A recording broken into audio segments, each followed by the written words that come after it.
A lot of them are animals. Yeah. But then I've done a whole, I don't know, for those of you who don't know, I'm also a painter. And I've been painting pretty consistently now for about 17 years or so, or 18 years. I can tell you some of my original inspiration with it. Okay. I had grew up drawing and doing art, and it would come and go out of my life. And I got cast in a film that shot in Berlin in my early 20s, and I had never been to Europe. And so I asked them to pay me in cash and fly me out of Prague 2 months later. So I then took that cash and backpacked Europe by myself. And it was the first time I was away from home that long, and I was really kind of getting to know who I was as a person even. And there were some lonely days during some of those travels, but when I would go into museums and I would see some of these paintings from artists that were long dead, say 500 years or so, but this painting that they created was there moving me in the present moment. And I'm looking at the people that they painted and creating stories for their life, and then seeing evidence of the artist, seeing their strokes, and I just got that, oh, this is a game that I want to participate in too. It's like, it just felt like a human game, like we're just leaving things behind for other people to like either better understand their own lives or their experience of just being human. And I think art is one of those. And so that's the deeper inspiration. The shorter answer is the people and animals that I paint.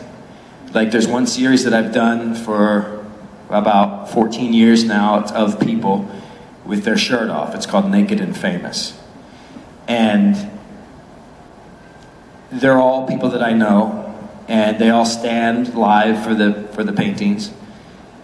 And they're just, because I paint them because they're some of the most interesting, beautiful, talented people that I've come across. And then with the animals, it's just, I love animals. And I mean, talk about art. Almost, just about every animal you look at, maybe except for the possum, is gorgeous and beautiful. Thank you. Thank you. Hello, I'm Victoria, the one been... who's obsessed with your lion painting. Oh, cool. The print is waiting for you. It's framed. Cool. I just wanted to ask you, who's your favorite artist and how long does it take you to complete a piece? Favorite artist would be Egon Schiele. He's from Vienna back in the early 1900s. Very sexy stuff. He was like punk rock 100 years before punk rock even came into play. I mean, he even looked like Sid Vicious a little bit. And how long? It depends. I mean, it used to be all about speed when I first started painting, especially the ones of people, because I knew that I only had them for a certain amount of time, so I wanted to make sure that I got it done while they were there. And so sometimes it would be between 1.5 to 3 hours to complete a life-sized portrait.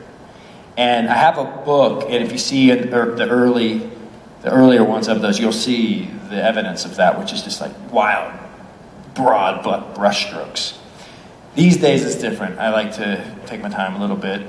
I'll do the background first. It takes, I don't know, a few hours, 4 hours throughout the day. Then the person will come over, and that's anywhere from 3 to 5 hours with breaks, and we don't rush it. And then I'll take photos, reference photos of like accoutrements and tattoos or things that I could do while they're not there. And then that takes however long it takes. It's funny though, that's a funny question because a lot of people ask that, and that's the actual short answer. The long answer is to be able to do, say, a 5-hour painting takes 17 years. because you have to build up to that point. You just don't start out painting long, or a complete painting in a short amount of time without having all those years behind you.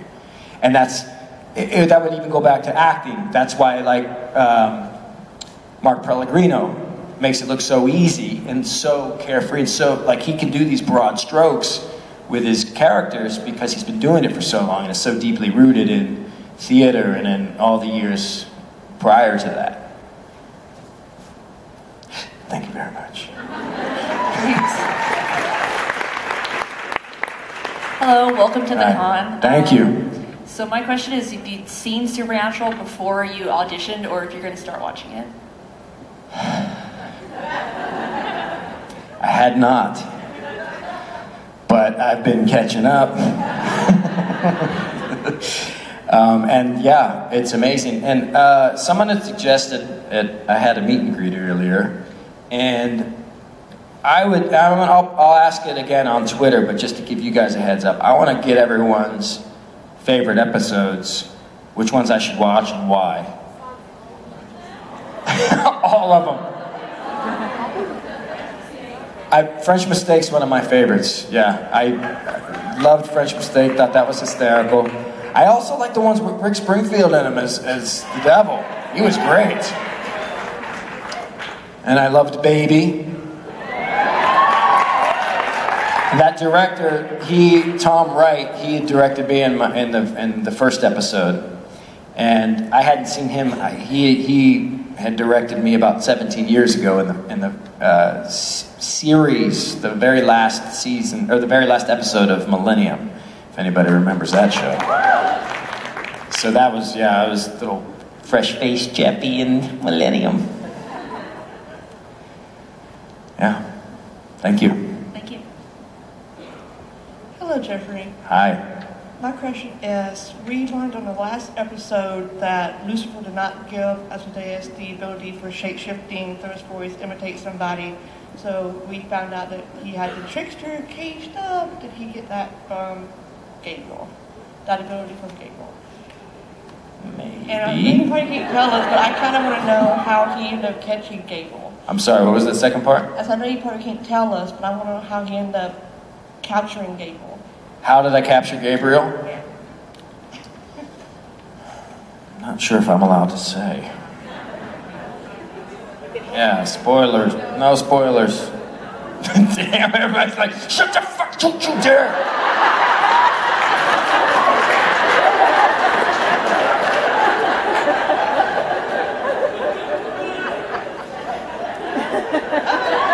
Sorry. Call me.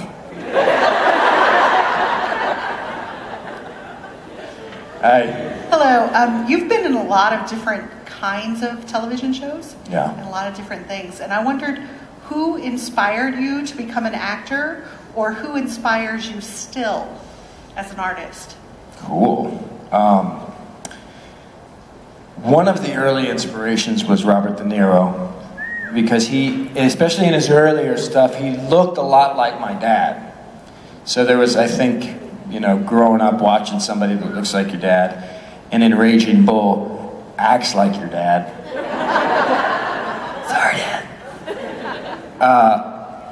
And then to be able to see him become completely different people in other movies, and so he was one of the big inspirations. Let's see, who else? I mean, it's almost too many to name. It's one of those. These days, it's like Daniel Day-Lewis can do no wrong by me. I mean, to see him in There Will Be Blood was. Who was that? That was not. There was no trace of any other character he's ever played. And it felt like they had plucked somebody from the 1800s and put them in this movie. Sean Penn is a huge influence. Love Jeff Bridges. Yeah. Love seeing him go from comedy to drama. And it's those actors that can seamlessly just sort of step into comedy and drama for me. I watch them and say, okay, what are they doing? What kind of choices are they making? And how did you get into acting? Well, I was looking for something to do with my life. And it was in high school, and I remember auditioning for a musical, Oklahoma. I played Adu Annie. Did you? I did. Well, so they said that I got the part of Allie Hackham. Oh. And I remember I said, do I have to sing? And they said, yes. I said, nah, you know what, I'm okay. I'm not going to do it. And they're like, it's one of the leads. I'm like, yeah, I know, but I don't want to sing. They're like, but you auditioned. I'm like, yeah, but I thought, I don't know. The high school, the person who ran the high school theater department comes to me and says, look, this is really something.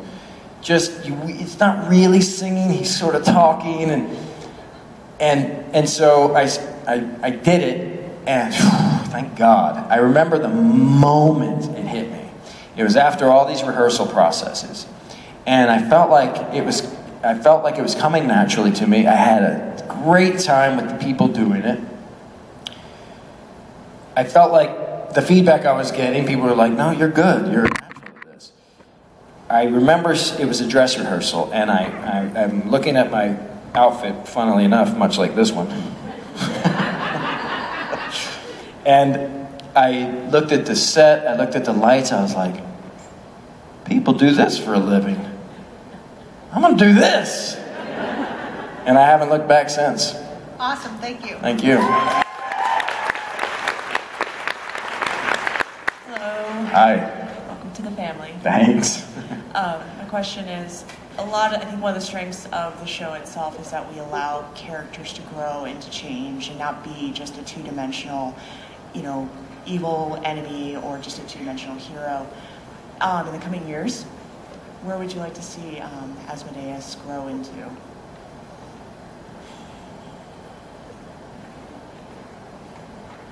Ruler of all things, great and small. Unlimited power. Oh. Did I say that out loud? It's okay. Yeah, I mean, I'd like to see him out in the world a little more, playing nice with others.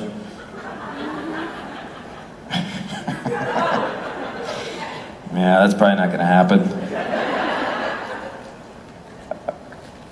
I want to see, this is one of those shows too that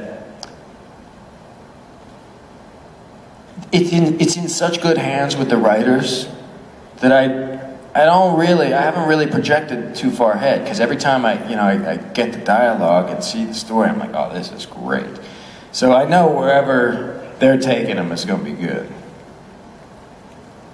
Yes, it's been great seeing you just go full baddie on that show. It's been wonderful, so thank you so much. Oh, thank you very much. Hello. Hi. Have you and Tim Amundsen ever been seen in the same place at the same time?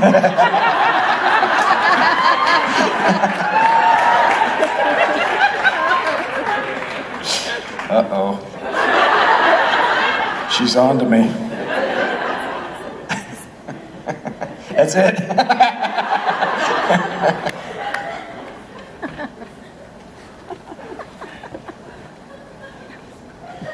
I'll take the next question from the dog, please. Yes, boy? Boy or girl? Girl. Hi, girl. What's your question?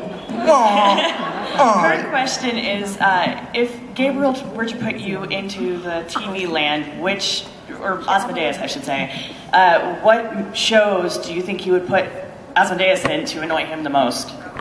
Well, definitely Dukes of Hazzard. We've established that. The new boss hog. Leave It to Beaver, possibly. Probably wouldn't fit in too well there. KFC commercial. Oh. Nailed it!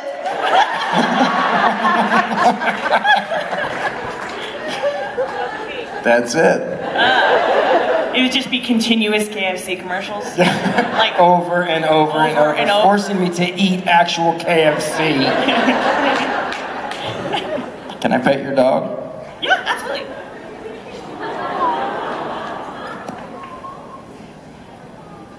The dog's name is Zool. Hi, I saw him, I Zool. think.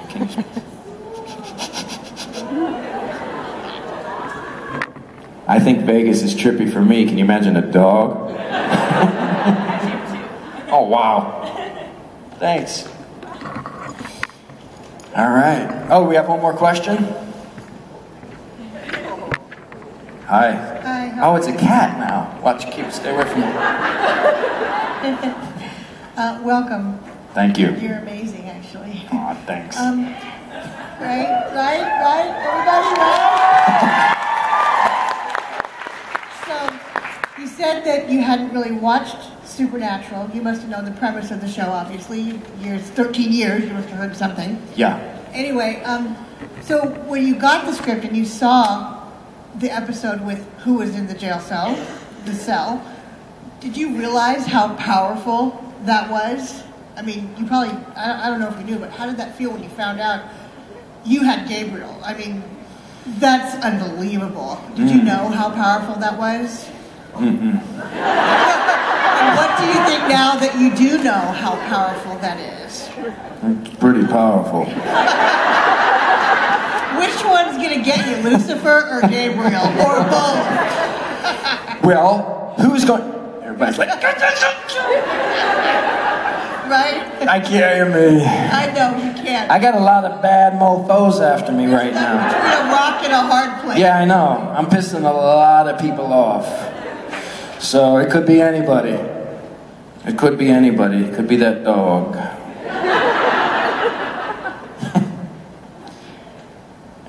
Is there any more questions? Hi there. Hi, I don't have that mic though. So can you tell us a little bit about that movie, The Love Witch? Oh.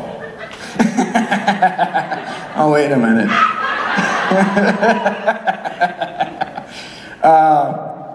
Yeah, there's another movie. It's I mean, I don't know if it's necessarily in the same genre, but sort of. There's magic involved. It's called The Love Witch. It's one that I've done a lot of like indie films. Some good, some not so good. Some, even the good ones just sort of go away, but this one really made a dent, and it's by this woman, Anna Biller, who, she wrote it, directed it, edited it, did the production design, did some of the costume design, painted a lot of the paintings that were in it. It's a beautiful film, shot on 35mm, all about witchcraft.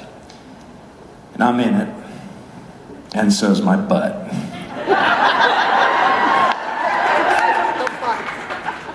I was told I buried the lead on that one, huh? But the love... Yeah, now I guess after this movie you're gonna start calling me Asmodeus.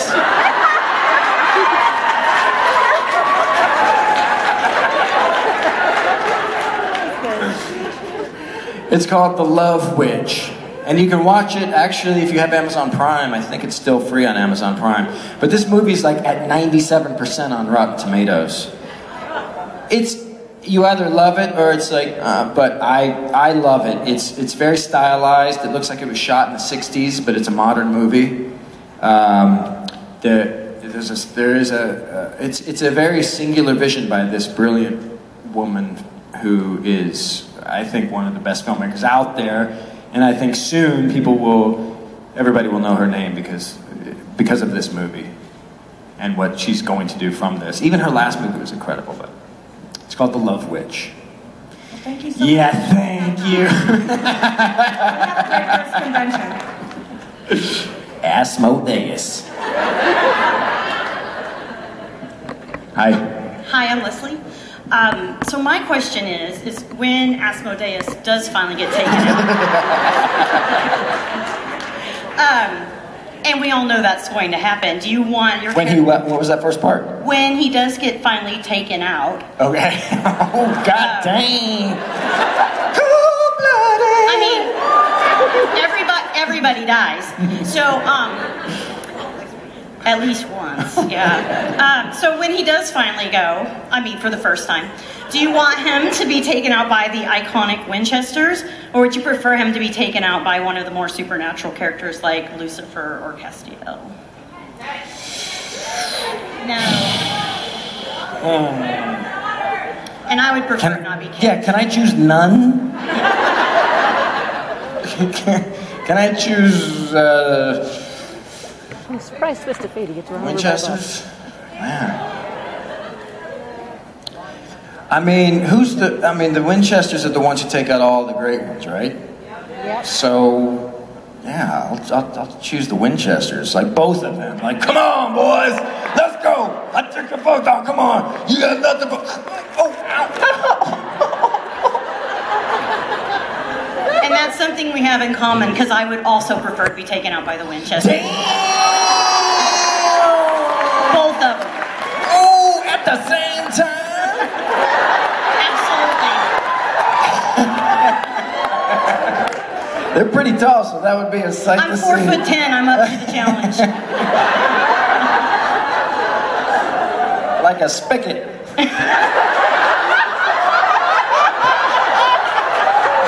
I hear 5 feet tall is just the right height for all of them.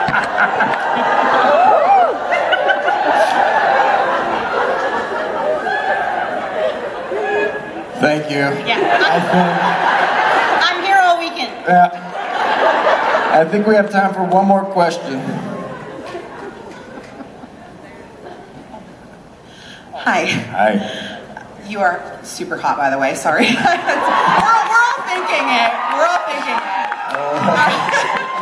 So I haven't seen all of your acting work, but have you ever done a horror film? And if you haven't, would you like to in the future? Because I could see you as like the hot next door neighbor who just turns into a psycho. Well, The Love Witch is kind of considered a horror film. Some people consider it that. And I have done a couple, I've done a couple horror films.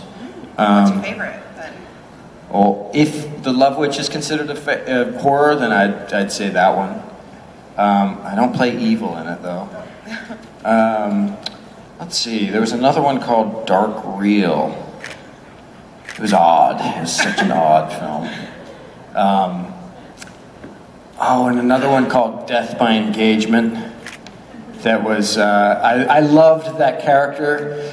Interesting movie. But no, never the next door neighbor, always the weirdo. I mean, that can be hot too, but... Yeah. In The Love Witch, he wasn't much of a weirdo, though. He was just the guy looking for love. Aww. I'll give you all of that.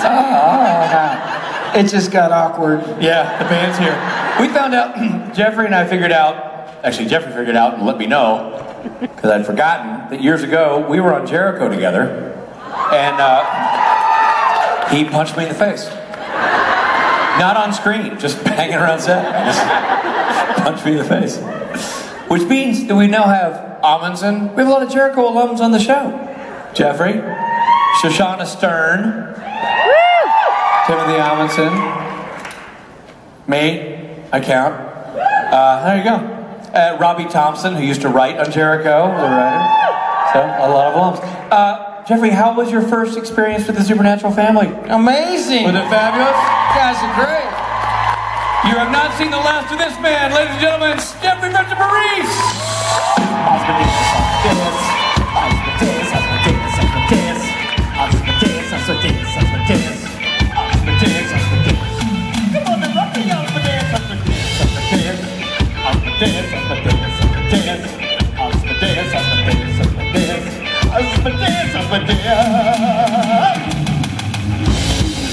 First of all, real quickly, Robbie, you're a genius. How do you remember the lyrics to a song like that? This seems a new song, a new guy. You got it. No, I've been memorizing that one for a couple weeks now. That's so impressive. Thank you. I was really worried, nervous. I saw you backstage with your sheet. Leaned over. I just saw the word Asmodeus running lines. The real star of that song, though, by the way, your 1980s electro drums. Yeah. They're just. I just feel like Judd Nelson's going to take the stage. Yeah, totally. That's awesome. All right, Robbie. Andrew McCarthy. It's no longer about people or conversations or Q's or A's. Now it's game time. Yeah, fun time's over. It's easy. There's only 2 answers, Robbie. It's easy. You can win. Anybody can win. There's only 2 answers. You know what they are? Yes, no, yes, no, yes, no, yes, no. Never shut the door. It's basically a time filler. It's a real buzz killer.